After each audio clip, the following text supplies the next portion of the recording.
નમસ્કાર.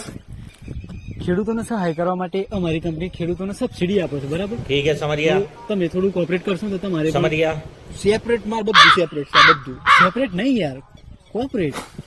જવા દો, ચલો હેડો. તમારા ગામમાં કોઈ વેલ એજ્યુકેટેડ પર્સન ખરો? સાહેબ કરશો ને તો ઘણા બધા છે, પણ તમે કહો છો એવું કોઈ એવો કોઈ વ્યક્તિ ખરો ગામમાં કે જેને વધારે ટકા હોય 12માં? અમારા મૂળજી દાદો હતા ને, એ મૂળજી દાદાને 7 શીઓ 3 છોડીઓ, હવે એ બધો શીઓ અને 4 શીઓ તે એવા મરી ગયા ને તાણ એવાના 12માં તમે નહીં માનો એટલા બધા ટકા મારો પોતાનો શીઓ કે મારો ટકો ચલાવી શકતા. સબસિડી બંધ થઈ ગઈ, બાકી હું તમને મદદ કરત, પાસ કરાવત તમારી સબસિડી, પણ બંધ થઈ ગઈ. કેટલા વાગ્યા હતી?